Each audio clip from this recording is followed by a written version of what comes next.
Bueno, sin más, pasamos al siguiente conferenciante, que es Luis Felipe López Álvarez, que es profesor de Derecho Administrativo e Internet de la Universidad de Distancia de Madrid y socio director de Sintagma, Centro de Estudios Estratégicos.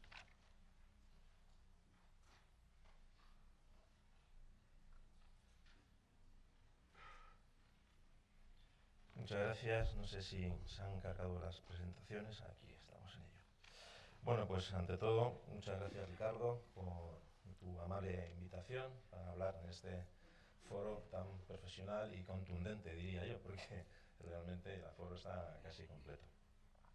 Bien, pues nada, aquí me han fichado para... no sé dónde hay que dar. Aquí. Me han fichado para hablar de un tema tan apasionante como complejo. La verdad es que debo confesar que a veces cuando me dedico a hacer auditorías y evaluar empresas y evaluar los riesgos del que mencionaremos ahora brevemente, todos los demás ponentes han sido, vamos, absolutamente estrictos en el tiempo y voy a procurar serlo yo también, y si no, pues me dais un aviso y me echáis a los corrales como en las corridas de toros, ¿no? Bien, pues el tema es apasionante porque es el futuro. Estamos hablando de un reglamento general. Ya la norma, el reglamento que se ha utilizado, es una norma bastante sui generis, porque es un reglamento, es decir, es una de las fuentes de normativas de la Unión Europea que no permite desarrollo, hasta el punto, como bien sabéis todos, de que no se permitían los reglamentos europeos que se publicasen en los boletines oficiales de los Estados miembros. Este sí que se ha publicado. Ha tenido un periodo de elaboración larguísimo, de varios años. Ha tenido un periodo de transposición, de adaptación de 2 años. Se ha inventado, que no es la primera vez, que entra en vigor, pero no resulta de aplicación. Se ha innovado también respecto a la posibilidad de desarrollar el reglamento, sobre todo en temas que se refieren a las administraciones públicas. En este sentido me ha parecido magistral la ponencia de la directora de la agencia Basta, y conste que no es peloteo. Y además, bueno, pues ahora tenemos el reto de transponerlo cuando todavía, y en esto no tiene la culpa las agencias, sino tiene la culpa nuestro sistema político. Y es que todavía no tenemos una nueva ley orgánica de protección de datos.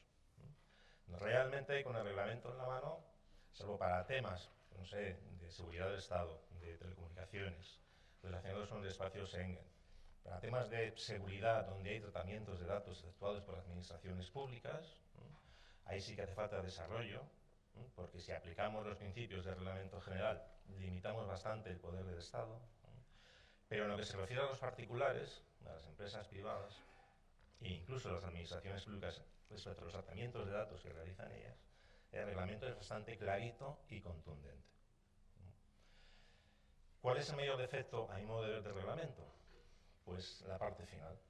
No solamente lo complicado del mecanismo de coherencia, que tiene que ser complicado, de que se pongan de acuerdo las diferentes agencias, de los diferentes Estados miembros, sino el que los tipos infractores y las sanciones son demasiado amplios. Realmente, cuando uno lee el reglamento, en los últimos artículos, pues se recuerda a los antiguos reglamentos de épocas pasadas, ¿no?, donde cualquier vulneración de la normativa ya supone una infracción.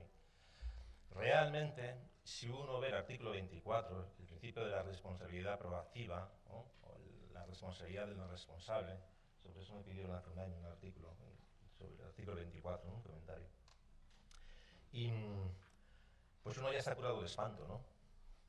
Después de que Margarita lo ha dicho muy elegantemente y muy finamente, como es su estilo, pero realmente es que aquí, como tengas una fuga de información, todo el mundo está condenado mientras no se demuestre lo contrario.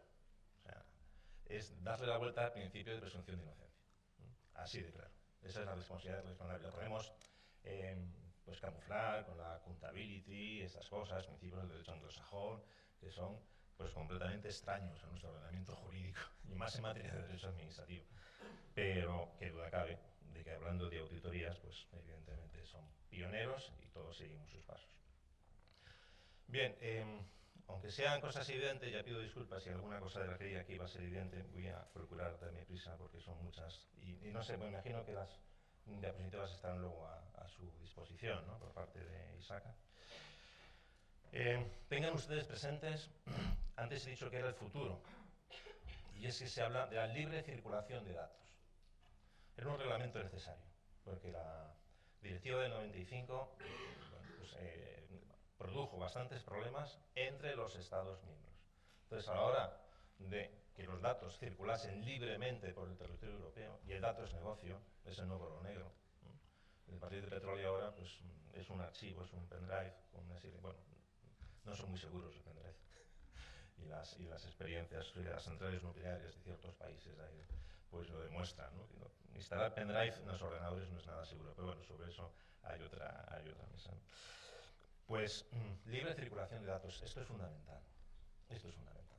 Es decir, libre circulación de capitales, libre circulación de mercancías, de trabajadores, personas, y ahora esa libre circulación de los datos. ¿Por qué? Porque la Unión Europea va buscando el negocio, buscando la riqueza y se adapta a la naturaleza de los tiempos. El dato es negocio y, por tanto, es fundamental que realicemos en la Unión Europea todos un tratamiento no exactamente idéntico, porque van a existir problemas, pero sí bastante similar. Como ven, en el primer recuadro, es una obviedad, ya pido disculpas al auditorio, esta presentación, en concreto esta diapositiva, la empleo en otras conferencias, pero bueno, no está de más. Son datos de personas físicas, claro, evidentemente. Pero eso no quita que haya que proteger, por ejemplo, el típico fichero tan absurdo como necesario, absurdo no, o sea, tan evidente como necesario, podríamos decir, como por ejemplo el de proveedores. El fichero de proveedores. Realmente en las empresas modernas, tecnológicas, en las que tratan los datos de una manera, en fin, como más orientada a un concreto sector, de las que muchos conocéis muchísimas, ya eso de fichero de proveedores y tal, en fin, está como bastante antiguado, ¿no? En este sentido, la agencia ha implementado una herramienta que es el servicio de agencia a las agencias. Han implementado una herramienta que es el servicio de copia de los ficheros inscritos. En el último IGF que realizamos en Madrid, en el que participé como organizador, pues un representante, no recuerdo quién era, de la Agencia Española de Protección de Datos, dejaba visto o hacía referencia a una serie de paradojas. Dice, es paradójico que hasta el día 24, por el reglamento entra en vigor el 25, luego el 25 ya no surge, ya no tenemos el deber de inscribir los ficheros, pero hasta el día 24 tenemos el deber de exhibir los ficheros. Y dices, y hombre, exhibir los ficheros pues estaba bien, desde el punto de vista psicológico. Cualquier ciudadano dices, ¿y quién tendrá mis datos? Y entonces, si tiene cualquier sospecha, pues dice, bueno, pues voy a poner en la agencia a mis alumnos, por ejemplo. A mis alumnos decía, bueno, señores, señoras, o señoras, señores, vamos a hacer un ejercicio, vamos a elaborar un documento de seguridad. Y entonces, pues nada, ustedes vayan a los ficheros de la agencia, ficheros inscritos, y elijan un fichero. Y a partir de ese fichero, elaboren el documento de seguridad. Tengo que decir que mis alumnos, como son online y tal, y son, pues, en fin, pues ya gente madura y con carrera, pues, algunos con otros estudios de grado, de posgrado, lo hacían bastante bien, y sobre todo los de grado de Derecho Informático. Los de Derecho, en fin, ya tenían algún problema más. Yo vengo del mundo del Derecho. Pues sí, la agencia, y ya voy a ir, en fin, si me pasa lo mismo, me quedo en la primera diapositiva, y hay 40, evidentemente no voy a mostrar las 40. Pues la agencia implementa un servicio, diciendo el servicio de copia de ficheros inscritos. Y a partir de ahí nos aconseja, para realizar el registro de las actividades de tratamiento y efectuar los riesgos y tal, a partir de esos ficheros. ¿Qué es el registro de actividades? Yo lo llamo registro de actividades de tratamiento versus, quizás escriba algo sobre eso, el documento de seguridad. Rescatamos el documento de seguridad. Respecto al registro de actividades de tratamiento, tengo que decir que en los documentos que he leído de la agencia española, no de la vasca, de la agencia española, parece que es obligatorio para todo el mundo. Y digo, bueno, pues no sé, el proyecto de ley orgánica de protección de datos, ¿cómo quedará al final? pero se citan los primeros artículos, el artículo 35, si no recuerdo mal, el 1 y el 2, y luego está en el apartado cuarto, donde dice: las obligaciones establecidas en los puntos 1 y 2 no resultarán pertinentes ni obligatorias, valga la redundancia, para aquellas personas aquellas empresas que tengan menos de 250 empleados y que no realicen tratamientos de riesgo. Luego, si uno lee la guía, que por cierto es bastante, y bueno, las dos guías que ha mencionado la directora de la agencia vasca, y que además me imagino que todos la habéis leído, si uno las lee, saca dos consecuencias. Uno, son muy sencillitas, son muy claras. De hecho, ya os aseguro que mis alumnos las van a leer.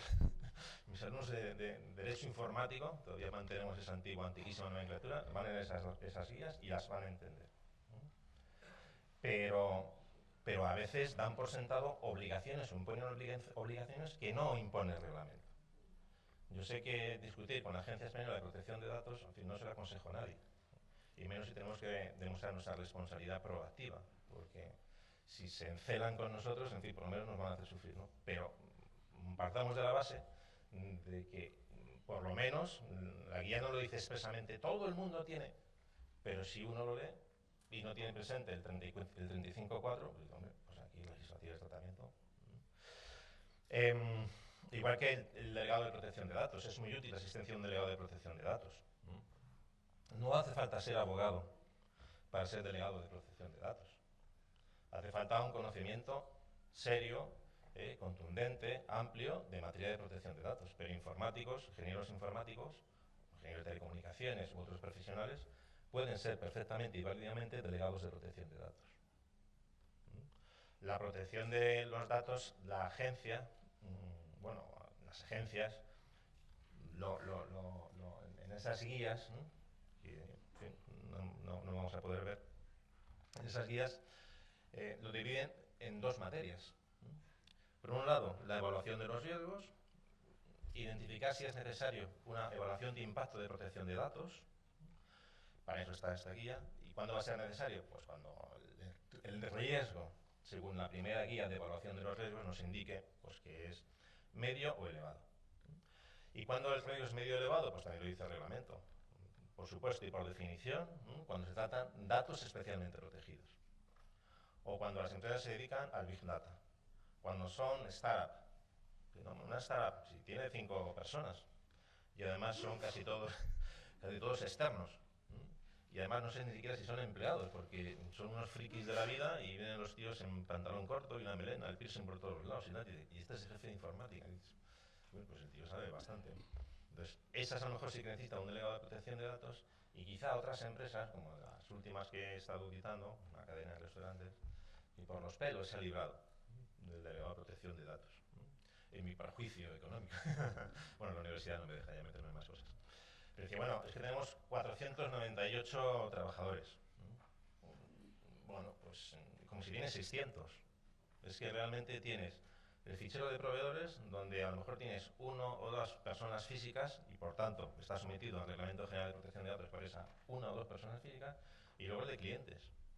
Y el cliente es el máximo riesgo que tienes, es que, como son una cadena de restaurantes pues, de lujo y tal, que no venga un gran abogado y te diga, pero ¿cómo me estás pidiendo el correo electrónico si esto no es obligatorio?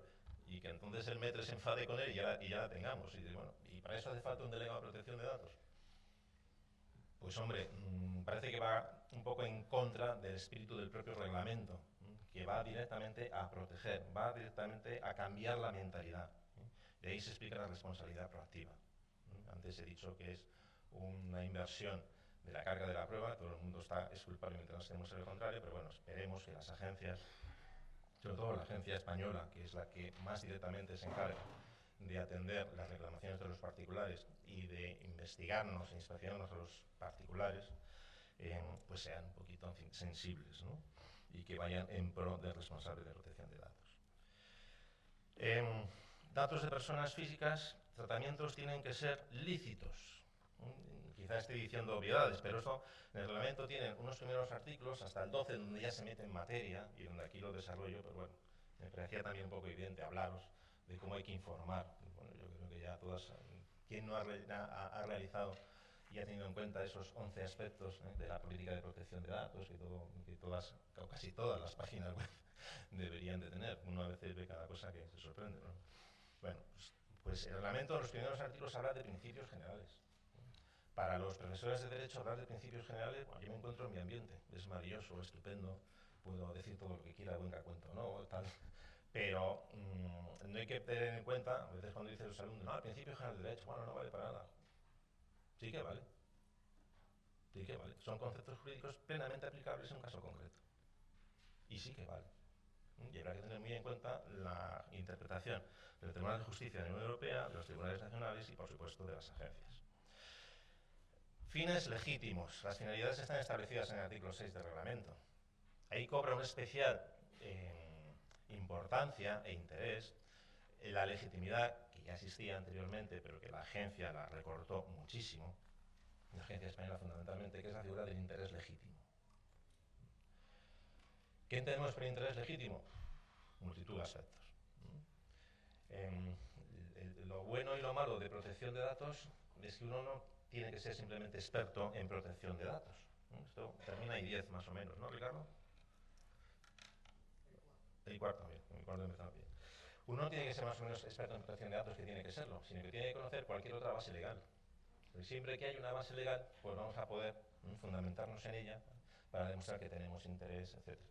Pero ahora mismo, en el actual estado de decisis, en el actual estado de las cosas, que entienda la agencia por un interés legítimo, no tanto un interés del responsable del tratamiento, aunque hay compañeros que hacen filigranos del concepto del interés, porque dice, bueno, es interés del responsable, pero en favor del titular de los datos. Y perfectos ejercicios de ingeniería jurídica justificando esto, y grandes discusiones con compañeros, sino un interés del titular, que ha sido objeto de un tratamiento.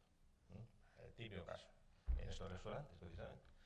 Es que aparqué con mi coche, o le dejé mi coche estupendo y ferolítico, súper ferolítico al aparcacoches, y resulta que tiene aquí un rayón, y entonces yo tengo interés, ¿no?, en acceder al fichero de videovigilancia, las cámaras, tal, no sé, para ver quién me ha hecho esto.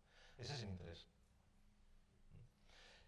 Encaja perfectamente, también los conceptos aquí, pues hay que saber interpretarlos. Por ejemplo, la sentencia Google, una de las cosas que más me maravillaron de la famosa sentencia Google, ya clásica, es el tratamiento magnífico de categorías jurídicas que ha realizado el Tribunal de Justicia de la Unión Europea para aplicar esos conceptos jurídicos a lo que hacía Google. Google, en fin, yo me llevo muy bien con ellos y la verdad es que los que conozco aquí en España son gente bastante lista y bastante preparada. Entonces no lo tenía nada fácil el Tribunal de Justicia de la Unión Europea para condenar a Google. Al final lo acabó condenando, pero porque hizo una aplicación magistral. Entre otras cosas, del concepto de tratamiento. Dice, ¿qué es un tratamiento de datos?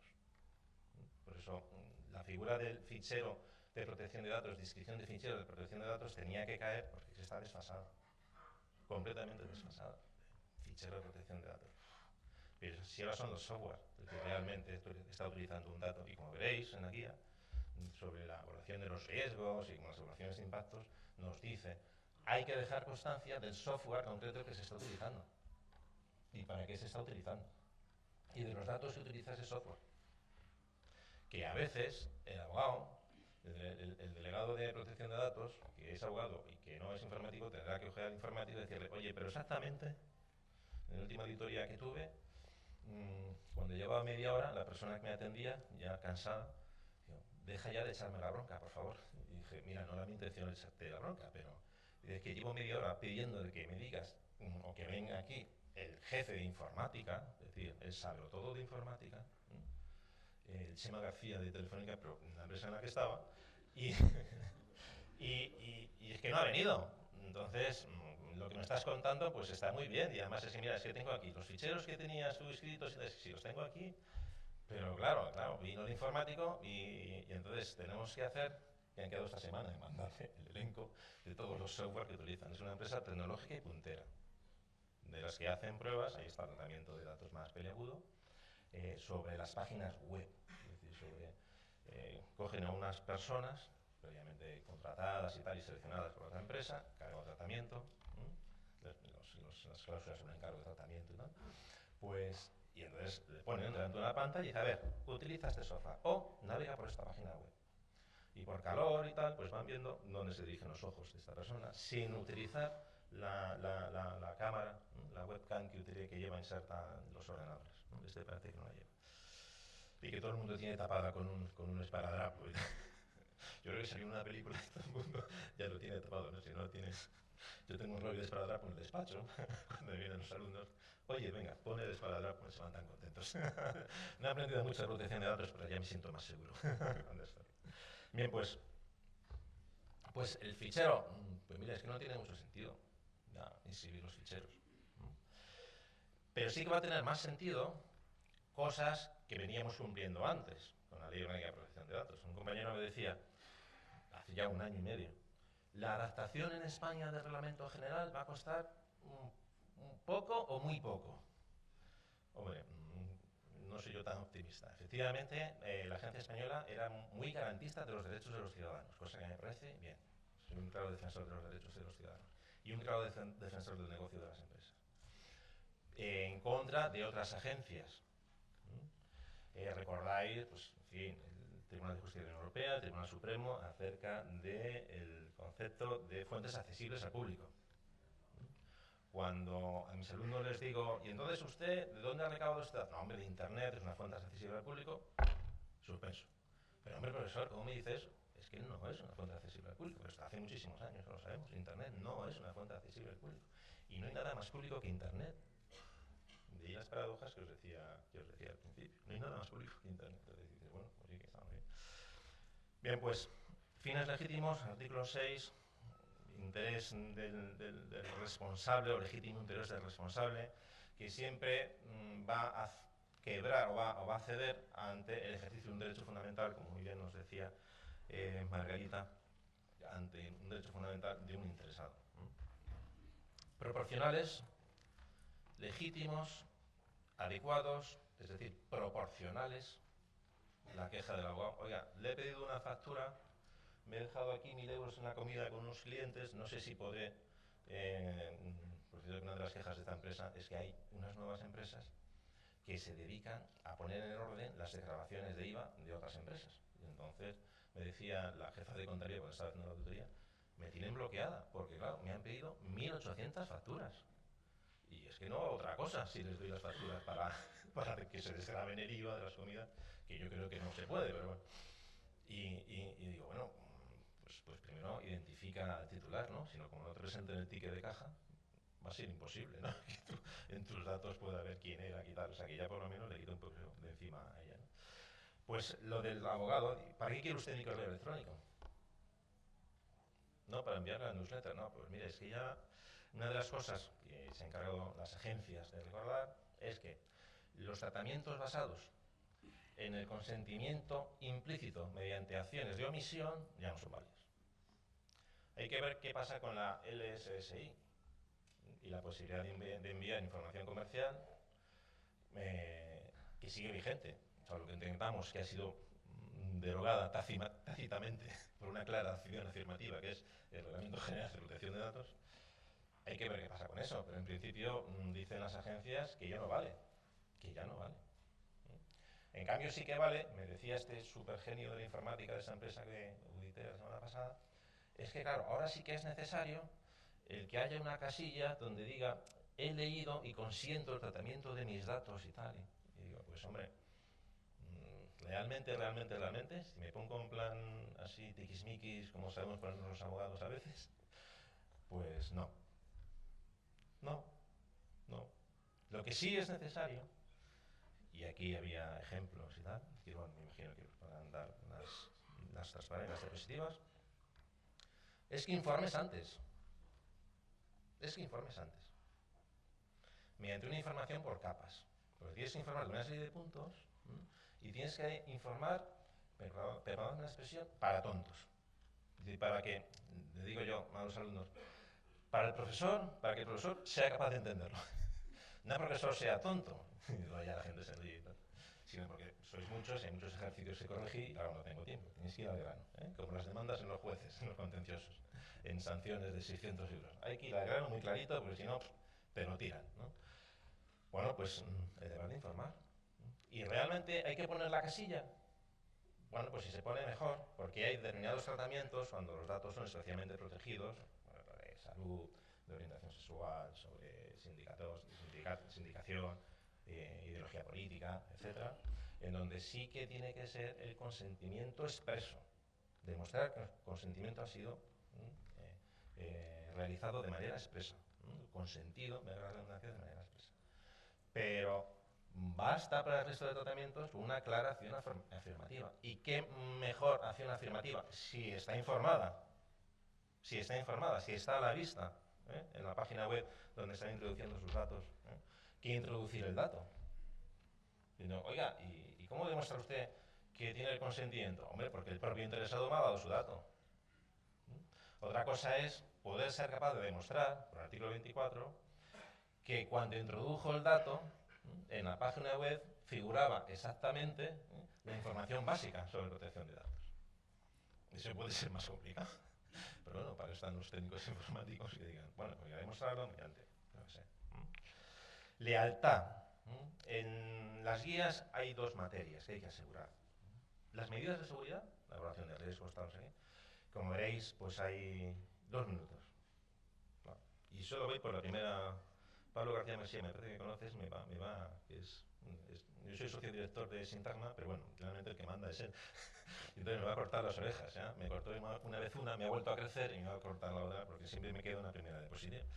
Bien, pues, medidas de seguridad. Efectuar, bueno, primero la evaluación básica, es decir, bueno, si el tratamiento es adecuado o no es adecuado, si tenemos una base, una finalidad legítima, desde el artículo 6, ojo, como decía, con el interés del responsable, interés legítimo. Vamos a ver si el tratamiento es adecuado, es decir, datos mínimos. Para lo que usted quiere conseguir no hace falta mi correo electrónico, solo le pido una factura para luego poder desgravarme el IVA. ¿Para qué quiere mi correo? Datos mínimos. Y si se lo pido, le informo claramente.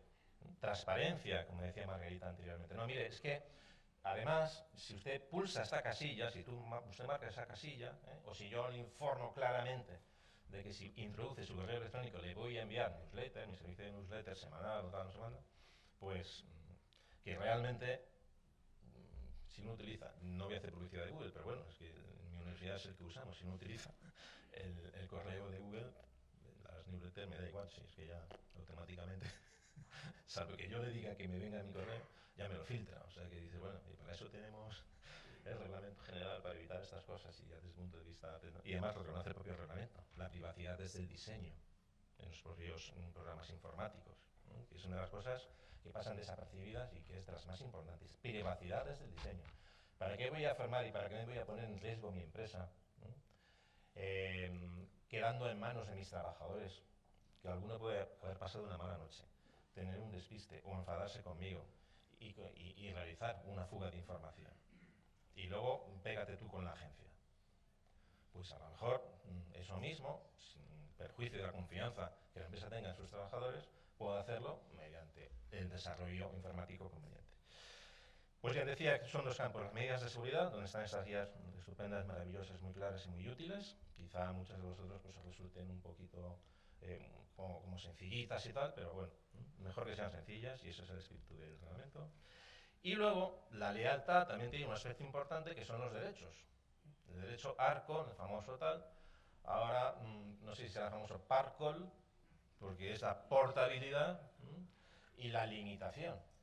La portabilidad va a ser muy importante y va a ser lo que mayores quebraderos de cabeza traigan, sobre todo a Google, como le pidamos el otro día que se me rompió el móvil y cuando fui a instalar a San Google, como decían mis alumnos, vi un elenco de mis dispositivos que había utilizado a lo largo de mi vida. Serían 4 o 5. Porque a mí me duran los móviles, a mi mujer le duran menos, pero a mí me duran. Y entonces dije, caray, cuando yo vaya a ejercer mi derecho a la portabilidad a Google, se van a volver locos. Pero me tienen que dar toda la información que tengan sobre mí en un soporte de lectura mecánica. Y luego el de limitación, que yo entiendo que es una especie de medida cautelar. Mire, yo voy a ejercer este derecho. No sé si tendré razón o no. Si usted tendrá que cancelar el dato o no. Pero de momento lo mantiene bloqueado. Lo mantiene bloqueado. Y no lo puede usar. Y luego ya veremos. Bien, si me ha ido el tiempo, yo creo que el nuevo reglamento general va a ser, a modo de colofón, una norma muy buena, muy positiva, va a traer problemas a la hora de aplicarlo, porque permite un desarrollo normativo al estilo de la directiva que no es normal en un reglamento general, pero va a propiciar a aquellas empresas que sean capaces de adaptarse y que sean capaces de utilizar los datos de una manera leal, o sea, que sean capaces de generar confianza en los titulares de los datos. Es decir, cuando vayamos a hacer una auditoría y el jefe del servicio de informática, el jefe de informática, no ponga cara de susto cuando le digamos, mira, es que tengo que verte todas las entrañas, tengo que ver qué caramba haces con los datos, cómo los tratas, y entonces pone cara de susto, y cuando más friki, más susto, pues cuando seamos capaces de que diga, no, voy a informar claramente a los ciudadanos de qué voy a hacer con sus datos. Voy a establecer procedimientos de anonimización de la información. Voy a operar con seudónimo habitualmente cuando mis empleados estén tratando esos datos. Yo creo que esa empresa saldrá adelante, tendrá un nicho de negocio bastante importante y merecerá la pena el hacer un esfuerzo por la claridad en la información y por establección del principio de transparencia y de lealtad con los titulares de los datos que son los ciudadanos. Muchas gracias.